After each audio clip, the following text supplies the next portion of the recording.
लगभग 95% गन्ने के किसान ऐसे हैं जिनकी गन्ने की छिलाई जब हो जाती है उसके बाद गेहूं की बुआई होती है और इस समय भयंकर रूप से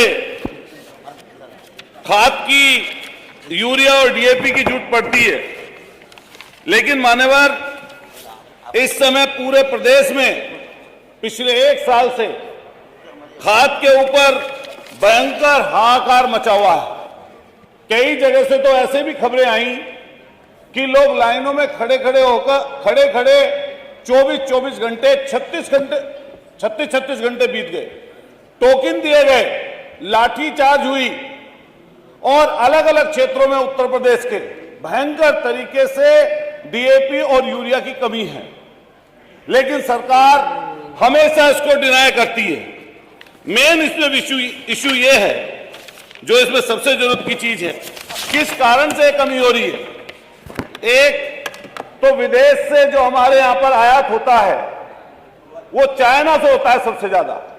किसी ना किसी कारण से, किसी ना किसी वजह से वो चीज नहीं पहुंच पा रही। लेकिन बड़ा कारण यह भी है कि सरकार नैनो यूरिया और नैनो डीएपी का इस्तेमाल करने के लिए बोल रही है, जिसका मान्यवर किसानों के यहां पर रिजल्ट 0 है।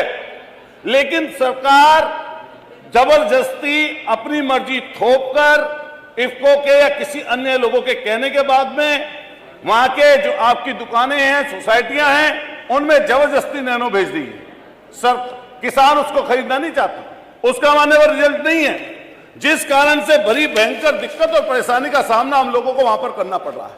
मैं मान्यवर अपने मेरठ के एआर के पास गया किसानों की समस्या लेकर। जब सदन चल नहीं रहा था, पिछले 2 महीने पहली बातें हैं, मैं जैसे ही एआर के ऑफिस में पहुंचा, एआर को कोटा भी नहीं पता था कि कितना कोटा उनका फिक्स है, किस सोसाइटी पर कितना खाद जाना है, किसी सोसाइटी पर ज्यादा खाद, किसी सोसाइटी पर कम खाद। कई लोग सिफारिश करते हैं, कहते हैं, बताते हैं, तब जाकर इस चीज की पूर्ति होती है। लेकिन इसके लिए लंबी लाइनें लगानी पड़ रही हैं। मान्यवर, जहां पर आलू की खेती के किसान हैं, पूरा चले जाइए, एटा, कासगंज, आगरा, सिकोहाबाद, कन्नौज तक बड़ी बेल्ट है आलू की।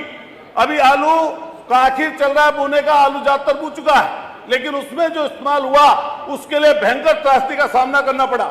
जैसे माने बुंदेलखंड में जाएंगे, चित्रकूट में, कन्नौज में और आपके ये पूरी पट्टी में ललितपुर तक, जालौन तक, वहां पर बड़ी संख्या में मटर के किसान हैं। सारे किसान त्राई करते रहे, लेकिन सरकार सुनने के लिए तैयार नहीं है।